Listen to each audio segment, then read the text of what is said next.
E esse pra gente hoje é um encontro muito especial, porque Palestina, né, é um tema central para a gente pensar qualquer tipo de ação política hoje, e essa inter-relação com saúde mental tem sido uma coisa que a gente vem quebrando muito a cabeça sobre, principalmente a partir de ter conhecido e encontrado a doutora Samba Jab, que é uma psiquiatra, psicoterapeuta, que é responsável pelo serviço de saúde mental na Palestina, no Ministério da Saúde.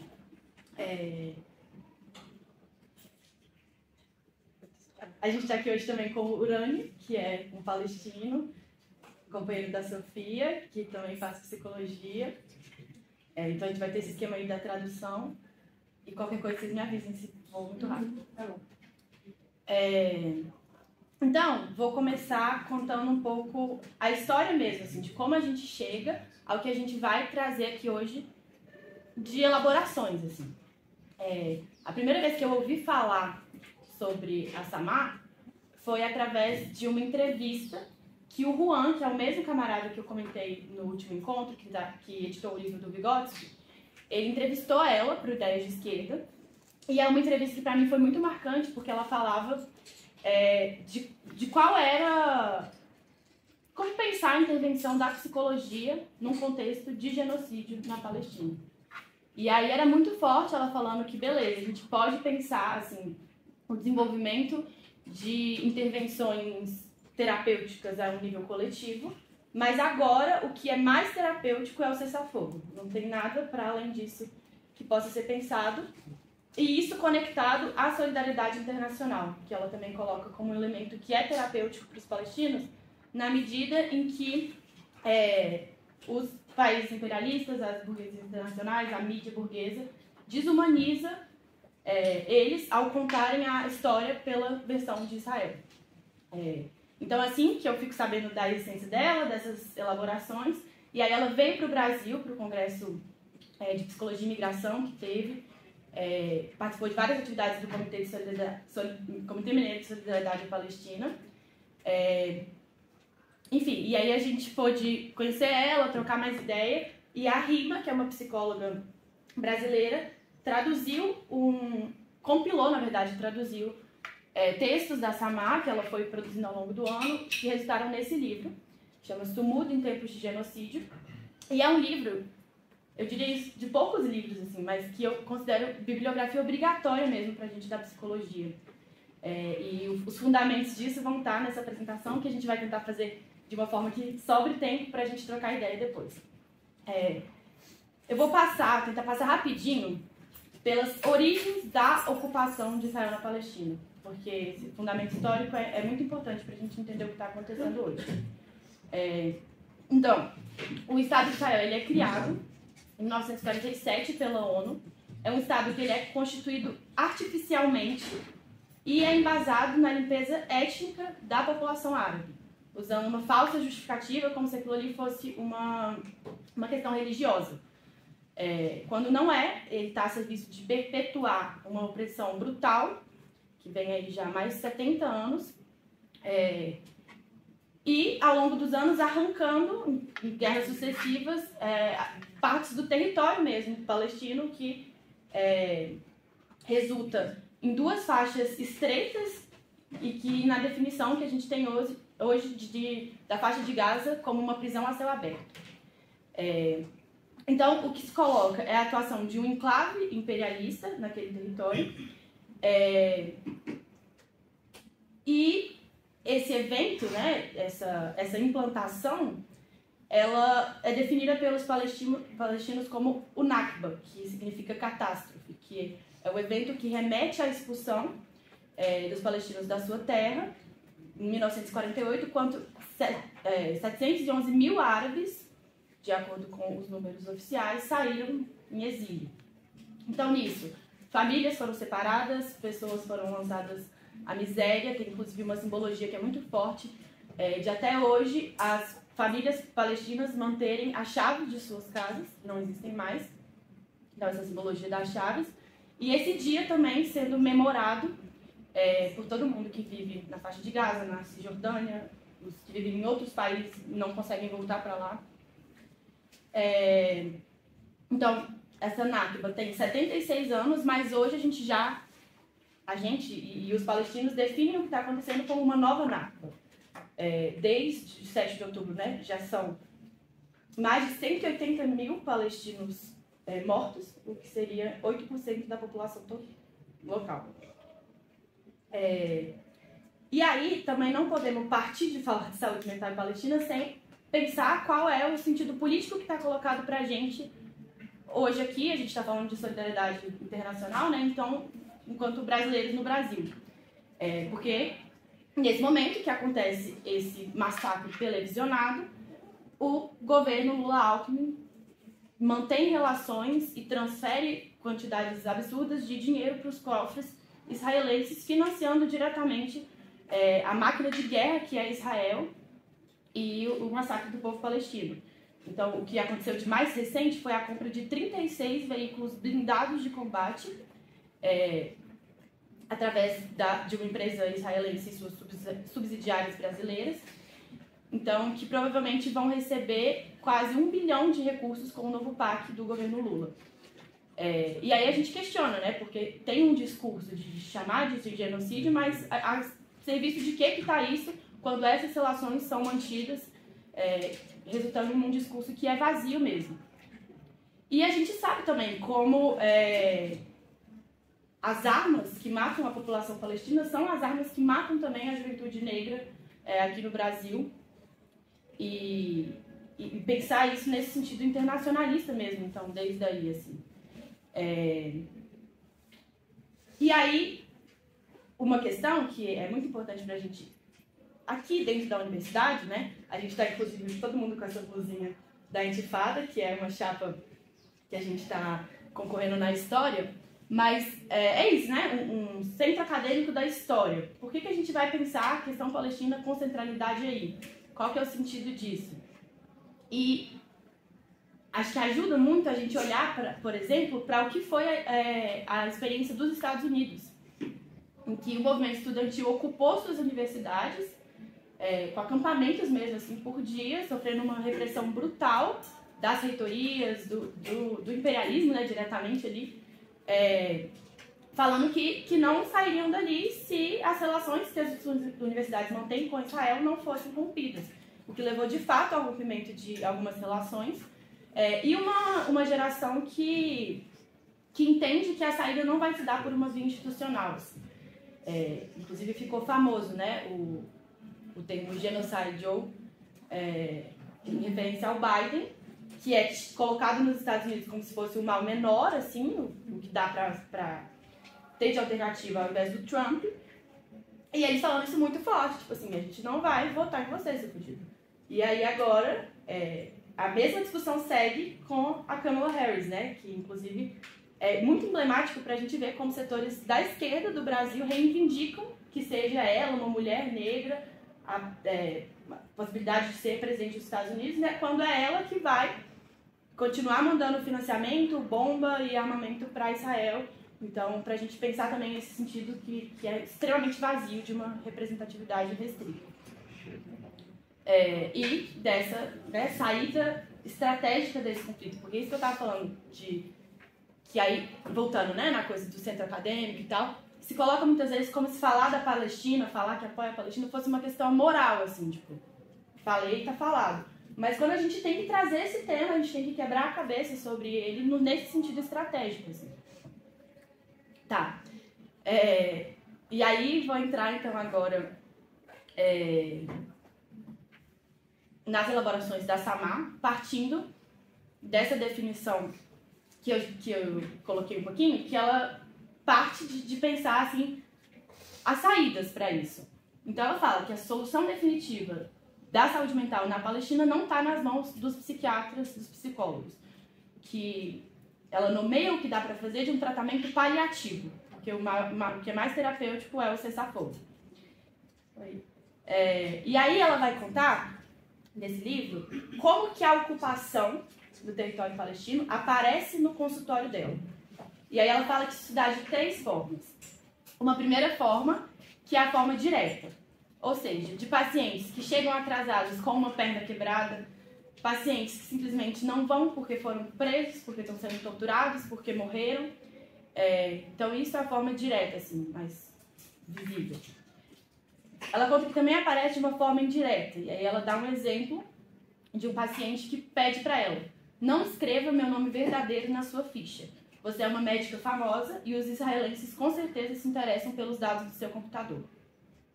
E uma terceira forma, que é a forma desmascarada, que ela descreve com toda a sua nojeira da ocupação, que é um paciente jovem que fala para ela: eu estava disposto a assinar qualquer coisa, mesmo se eles quisessem que eu admitisse que envenenei Arafat.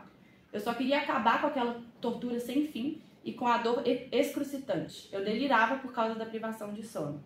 Então, um relato de uma situação de tortura, né? Ou uma outra situação em que um idoso, ele chega com um pensamento suicida porque ele foi forçado a demolir com as próprias mãos a casa dele que ele tinha construído há 20 anos atrás. E, na verdade, são 4 formas, né? Eu falei 3, ela fala de uma quarta, que é a mais frequente, que é a ocupação aparecendo por trás da queixa principal dos pacientes. E aí ela dá o exemplo disso, falando assim, ó, vou ler diretamente. Com maior frequência, encontro a ocupação escondida numa longa narrativa por trás da queixa principal. Identifico essa ocupação oculta e demonstro paciência suficiente para esperar que a confiança seja estabelecida e que a história completa surja. Uma mulher veio me consultar devido a sintomas de ansiedade que vinham aumentando progressivamente. Ao longo de uma série de sessões, à medida que depositou confiança em mim, ela começou a revelar a verdadeira causa de seus sintomas. Eu já lhe falei sobre meu marido, que está preso há 13 anos. Ele agora será liberado em poucos meses. Todos estão muito felizes pela sua libertação. Mas eu não consigo partilhar essa alegria. Ele é um estranho para mim. Muita coisa aconteceu nos últimos 13 anos. Não somos mais as mesmas pessoas que se amaram há muito tempo. Enfim, aí ela vai falando de outros casos. Então, né, aparece como uma queixa de ansiedade, você vai ver por trás, tá essa história de um tecido social que ele vai sendo dilacerado, assim, pela ocupação israelense, e aparecendo com essa escuta clínica que ela coloca, que se não enxerga como a ocupação chega até o consultório, é conivente com Israel.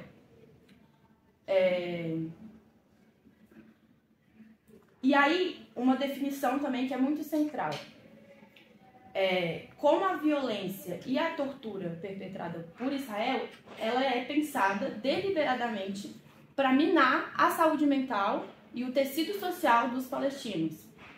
Então, para deixar a população refém do medo e da paralisia. E aí, alguns fatores cruciais de como isso se dá, assim. Primeiro é ter como alvo a destruição da integridade psicológica dos palestinos. Então, reduzindo a vida a um estado de desamparo, de dependência de Israel, inclusive. Isso se dando em métodos de tortura mesmo. Então, por meio de manipulação e degradação, vai se arquitetando uma realidade em que o sentido de identidade é corroído e é substituído por uma identificação patológica com o opressor. Então, se cria esse imaginário, né, da identidade nacional palestina, e ela questiona, inclusive, como isso aparece através do termo islamofobia, né, como se fosse uma fobia, um medo, eu não tenho que fazer porque eu tenho medo, e como isso passa pano, assim, para essa visão de Israel, né, e aí esse homem do exército de Israel tomado como uma referência de ser humano, assim. E ela vai contando como isso aparece, tipo, na vida dos jovens palestinos, assim, quanto é brutal. E uma dependência que é material em muitos sentidos também, de que se você tem uma questão de saúde grave e você quer um médico de qualidade, você tem que ir para Israel. Se você precisa de um advogado para lidar com uma situação de ter sido preso, assim, você recorre a Israel. Então, como essa submissão vai sendo construída nesse sentido,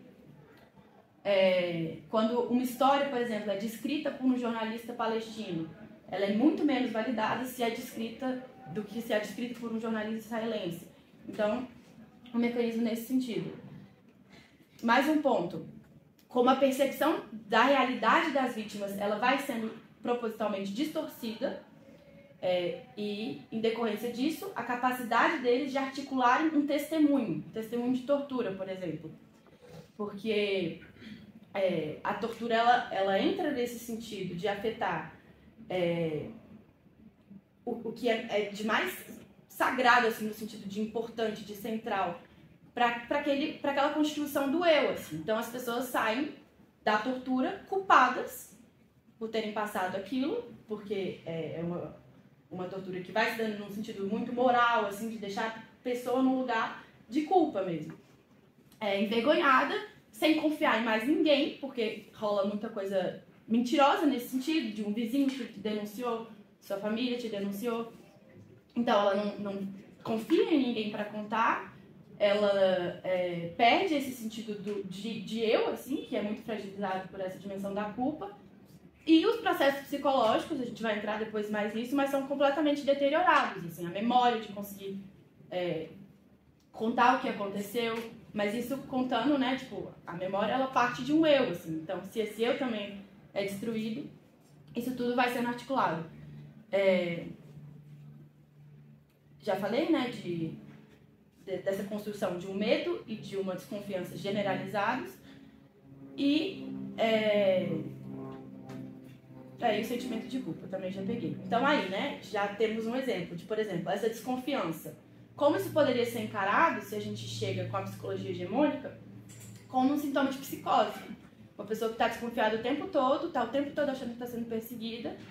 Então, já aí um elemento assim de como não cabe a gente pensar a transposição do que a gente tem aqui de psicologia hegemônica, e aí a gente vai pensar a DSM, os CIDs, para o contexto palestino. Isso o grande lance que a Samar coloca, assim, mostrando os limites que tem essa psicopatologia ocidental. E mais um ponto também desses ataques que são propositados, né, para destruir a saúde mental, é o ataque deliberado a profissionais da saúde mental. A gente viu muito isso com a destruição dos hospitais, né, recentemente. Mas você diretamente, isso não é de agora, né? Você é perseguido, você é morto, e isso complica mais ainda. Tá, então, partindo de pensar isso, assim, o que acontece, então, se a gente tenta transpor o que a gente tem aqui de psicopatologia para a experiência psicológica palestina? Se a gente força com que essas categorias ocidentais caibam lá. Ela parte do transtorno que é mais emblemático, que é o transtorno de estresse pós-traumático, porque é o transtorno que os palestinos são mais diagnosticados.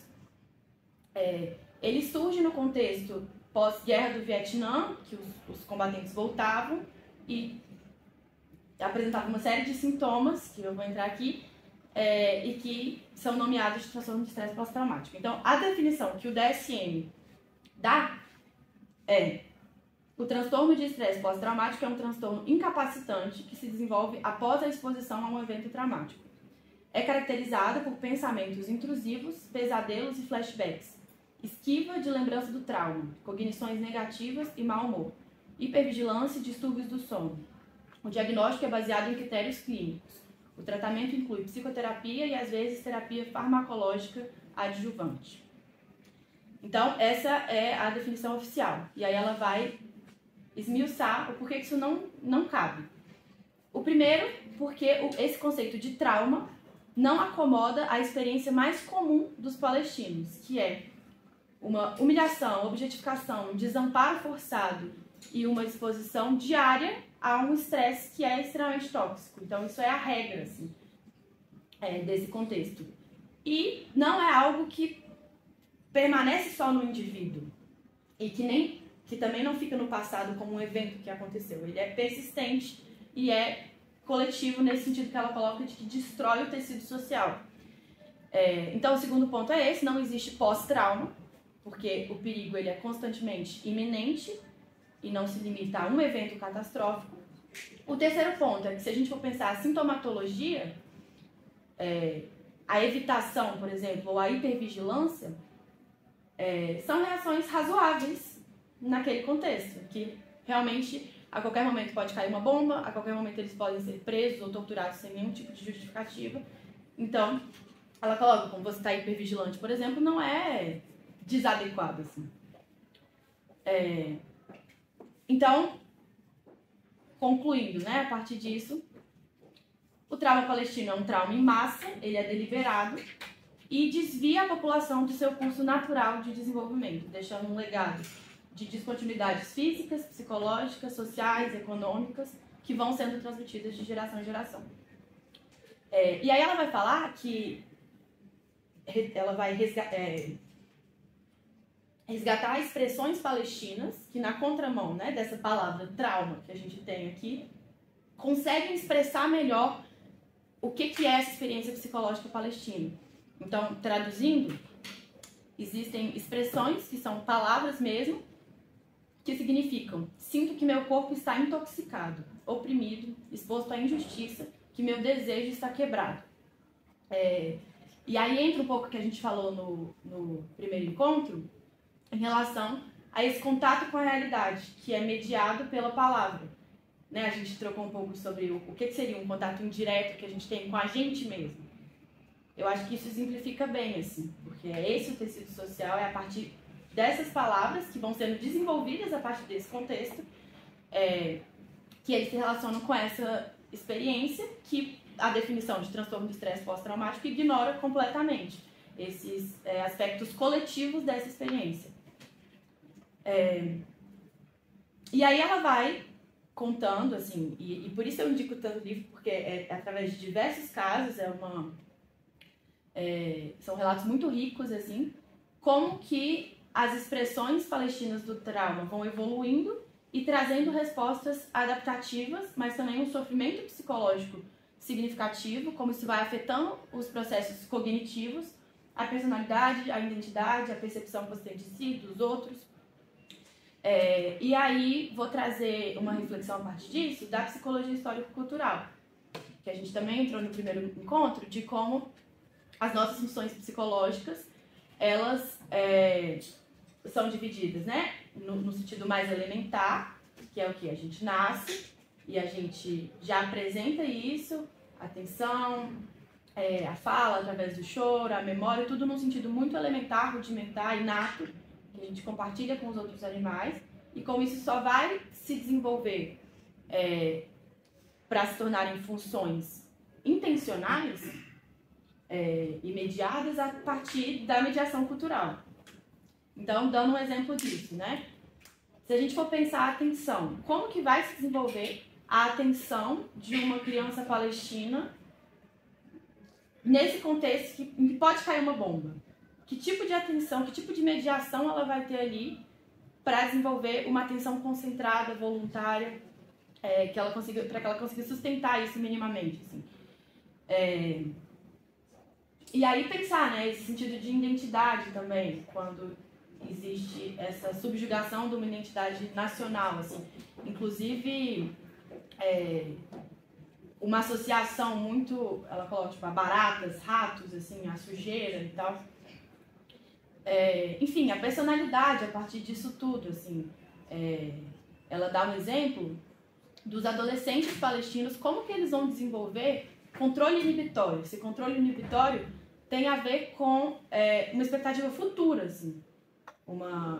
A relação com pares ou com pais, assim, você interiorizar isso em nome de algo que é futuro, né? Vou esperar. Como que eles vão desenvolver isso? Eles sabem muito bem que ali não está colocado um futuro para eles.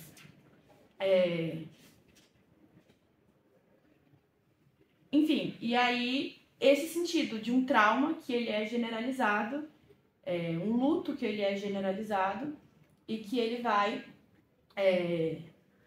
se transpondo de geração em geração, e aí, concomitantemente a isso, com esses conceitos que conseguem dar conta melhor da experiência palestina sendo desenvolvidos. E aí, isso o Diego vai entrar um pouco.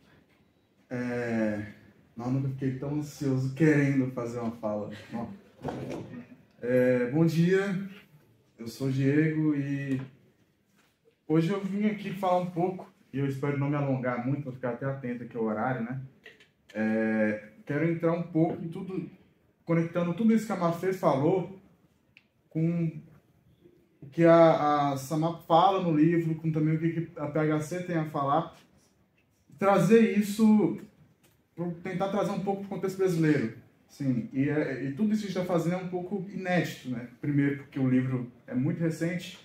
Segundo, que é um diálogo com a PHC, coisa que a gente está tentando fazer agora mesmo, assim, no minicurso. Então, primeiro de tudo, deixar todo mundo à vontade para propor, para questionar, para fritar com a gente em todas as ideias que a gente vai colocar.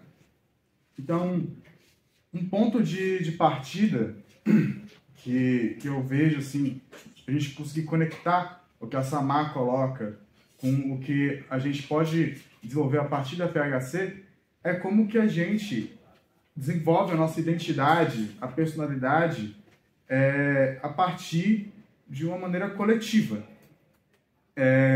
Então, a Samar fala nos textos que toda a construção do eu para os palestinos, então, sentimentos, pensamentos, o desejo, é tudo atravessado pelo jugo colonial, né, de Israel, pelo domínio colonial de Israel.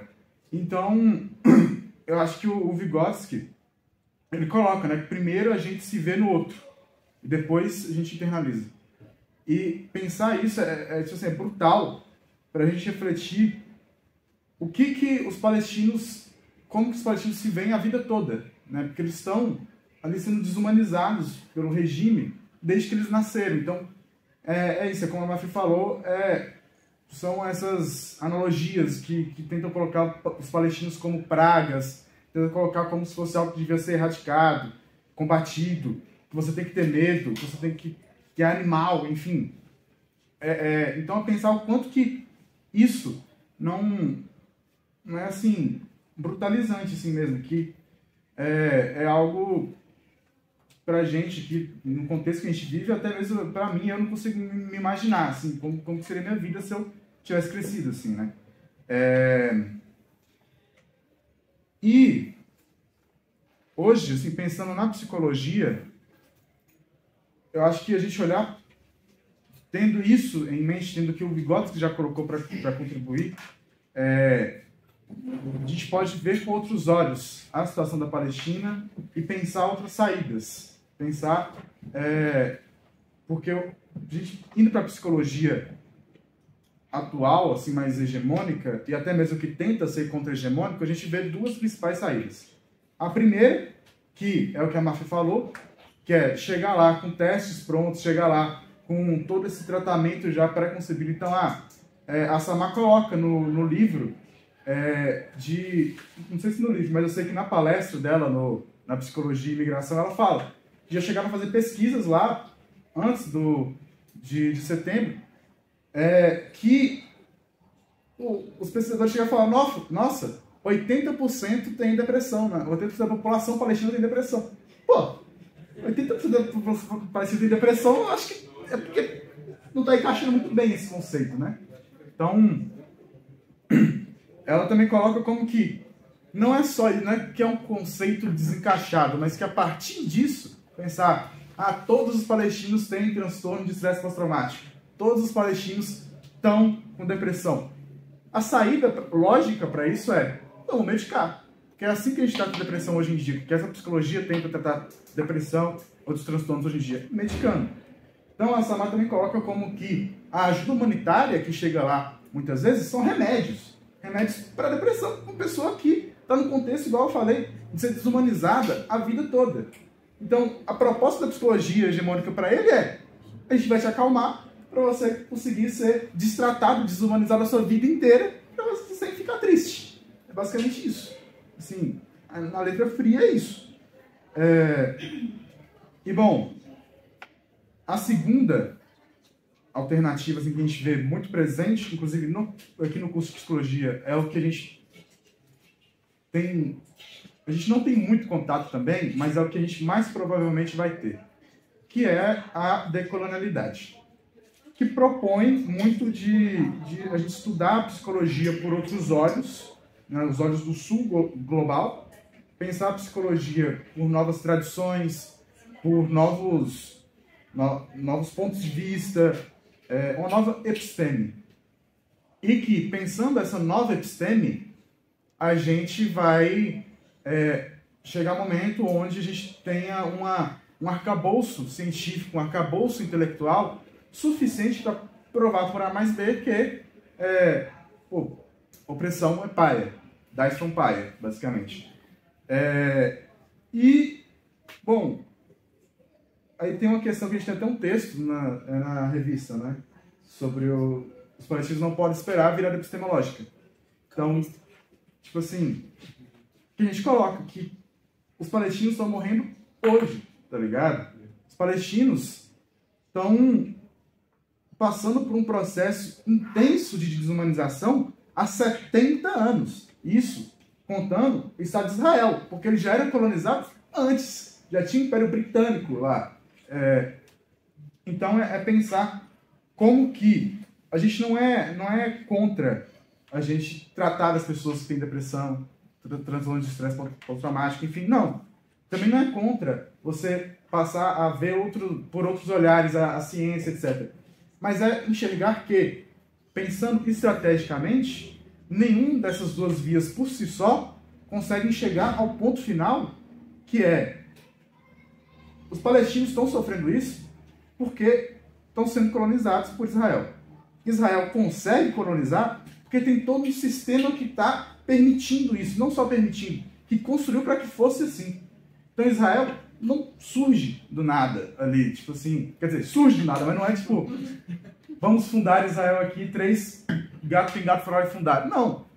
É pensar como que depois da Segunda Guerra veio lá a ONU, então todo o imperialismo norte-americano, um imperialismo europeu também, e com a complacência de Stalin na União Soviética, como que eles ajudaram a fundar Israel, e que hoje, se a gente vê que os palestinos estão passando por tudo isso, desde não só outubro, mas desde a Nakba, é por conta desse sistema. E nem a decolonialidade, e muito menos a psicologia hegemônica vão tratar dessa questão. Nenhum dos dois coloca em jogo o capitalismo. E aí a gente entra num grande impasse, que é como que a gente vai lidar com essa questão sem questionar o capitalismo, né? Então, a gente tem que só me relocalizar aqui na minha anotação, mas pensar em como que não são só os palestinos. Claro que eles estão hoje no processo muito mais avançado de perda de identidade, de opressão, de repressão, de genocídio. É uma mudança qualitativa, é uma diferença muito grande. Mas é pensar como que essa lógica se repete em outros lugares do capitalismo.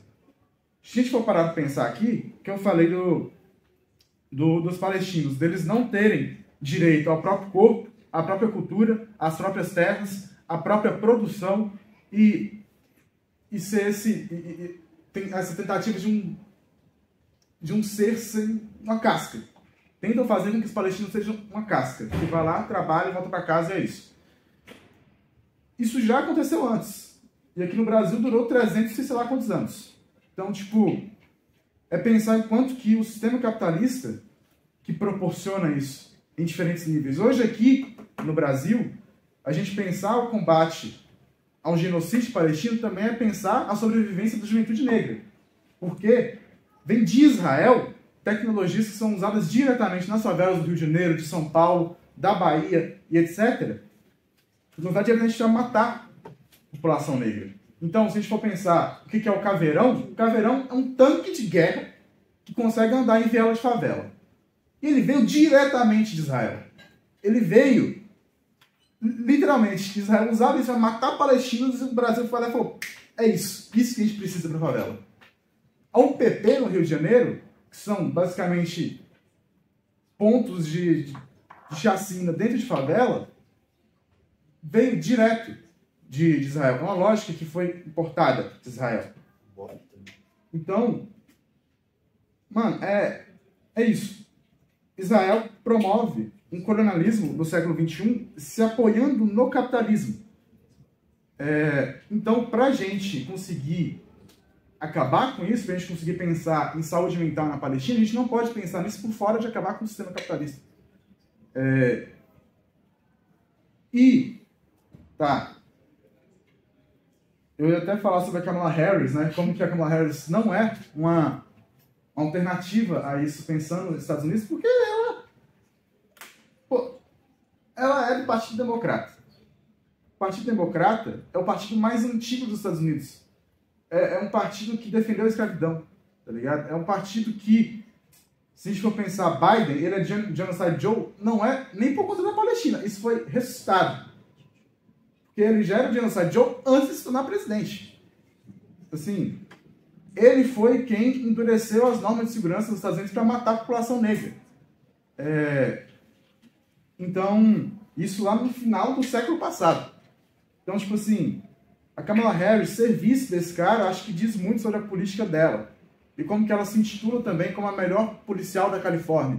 Então, enfim, como que ela não é alternativa. Mas voltando aqui para o nosso tema,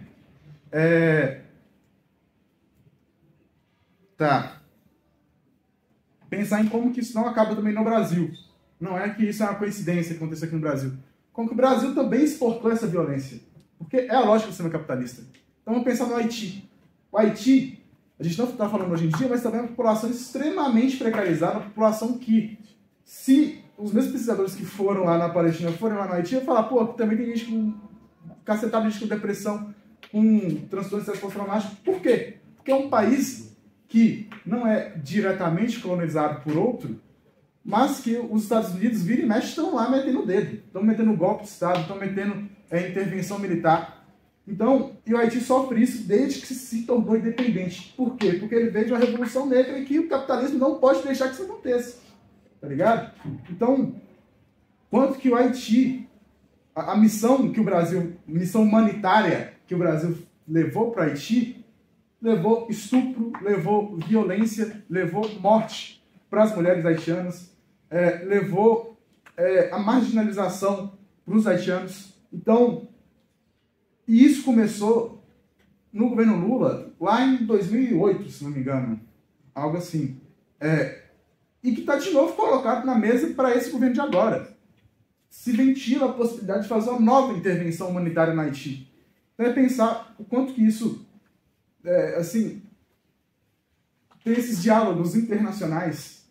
O sistema capitalista é internacional, então lutar contra ele na Palestina também é trazer essa luta para cá, para o Brasil.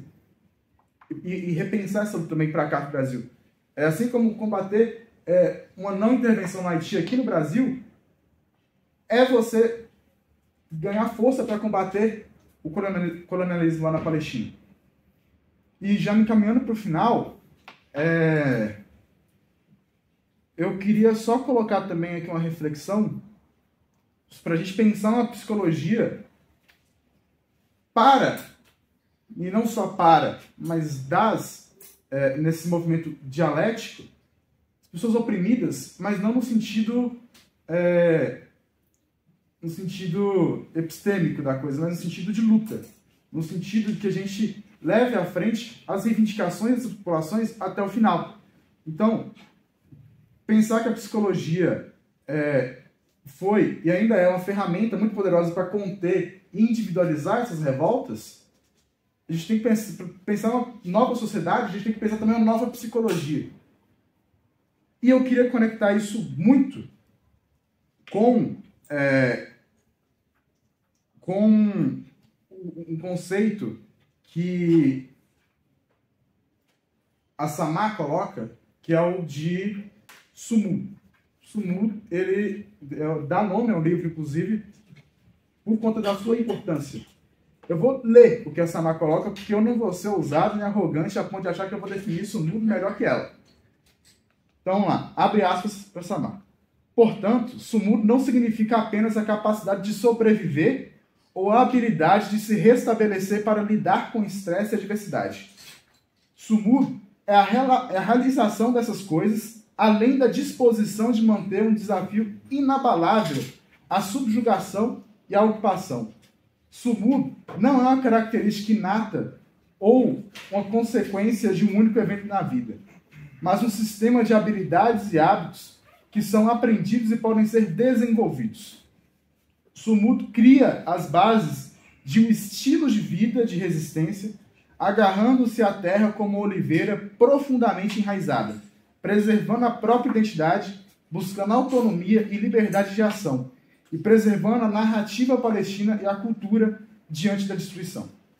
Eu acho que isso é uma das bases para a gente pensar uma nova sociedade que potencializa isso, uma psicologia que potencializa isso, e não a sociedade que hoje em dia a gente está, que a cada vez mais acorrenta, atrasa, cada vez mais oprime as populações. E, inclusive, conectar aqui também como que pensar o Brasil, a gente não... Assim, Sumud é característica da Palestina, mas pensar o Brasil também é pensar outras formas que eu não gosto da palavra resistência, porque parece algo até meio passivo, muitas vezes, mas uma contraposição. Então, pensar o que foi essa contraposição da população negra aqui no Brasil durante os 350 anos de escravidão que a gente teve.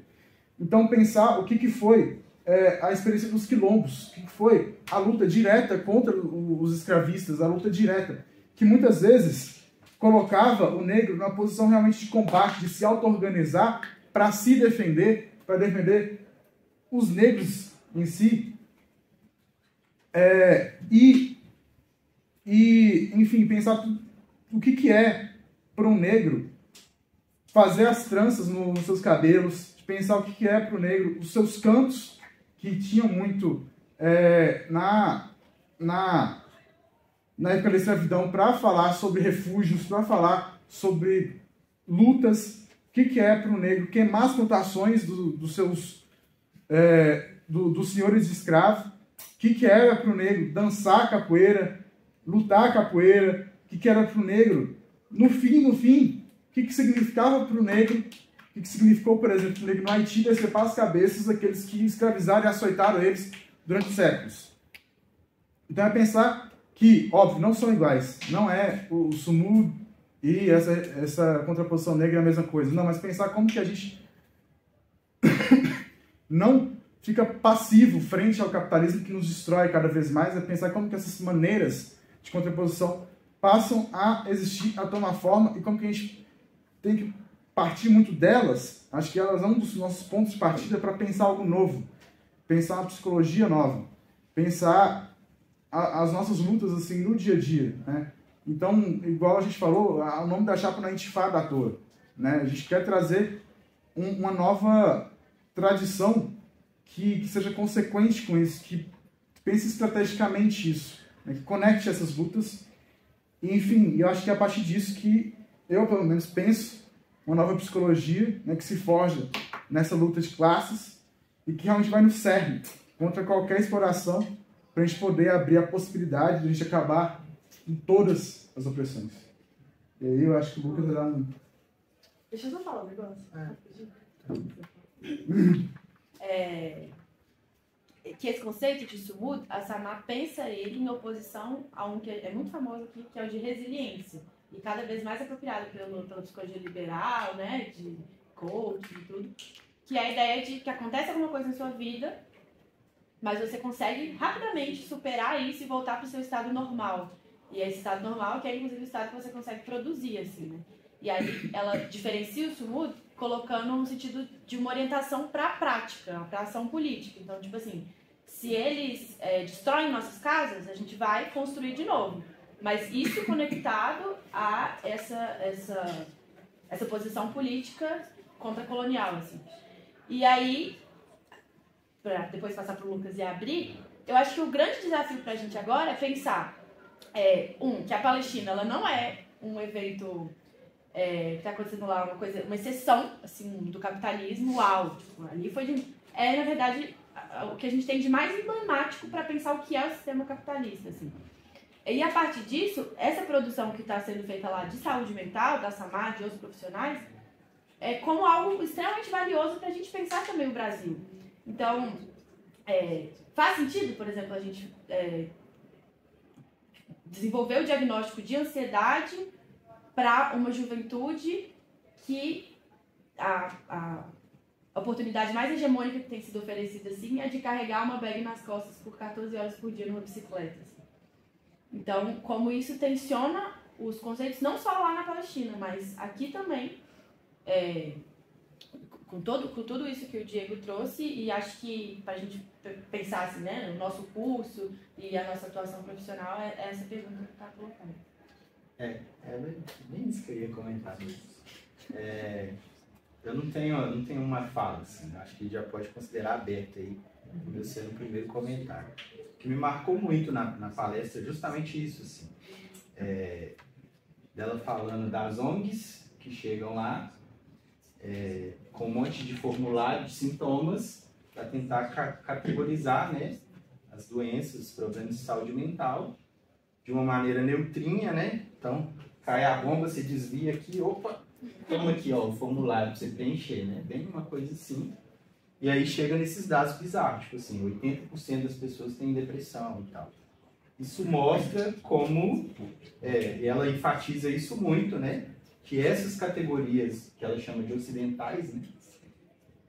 Categorias burguesas, a gente pode chamar também, elas não servem para aquele contexto, assim, né? Como elas não são fixas e universais, que é isso que se tenta conseguir com a neutralidade, né? Respostas universais do ser humano, assim. E aí, esse contexto extremo escancara que não é assim, mas como a gente pode pensar se essas categorias também nos servem aqui, né? Essas categorias de saúde mental. Partindo do ponto que elas não são fixas e universais, né? A gente pode ver como é cruel, não só lá, ter essa postura neutra, assim, mas como é aqui também, como o exemplo que a Mafê trouxe, assim. E isso me fez ficar pensando muito, eu só queria, esse comentário que eu queria fazer, assim, que eu fiquei fritando lá na hora, que a partir disso, como a gente pode pensar em futuro também, né? Como a gente pode ter uma psicologia que seja intencional na construção de uma nova sociedade, assim, né? E não que se propõe apenas a ler as coisas que estão aqui, que acaba por naturalizar todo esse contexto de exploração. Então, assim, o que a gente falou na semana passada, né? Uma psicologia comprometida com a extinção das classes. Porque disso vai surgir um outro ser humano. E a gente vai precisar de novas categorias de saúde mental também. Então, eu acho que esse contexto muito extremo serve para a gente problematizar todas essas coisas, assim, né? Isso é muito interessante. Tá aberto, gente.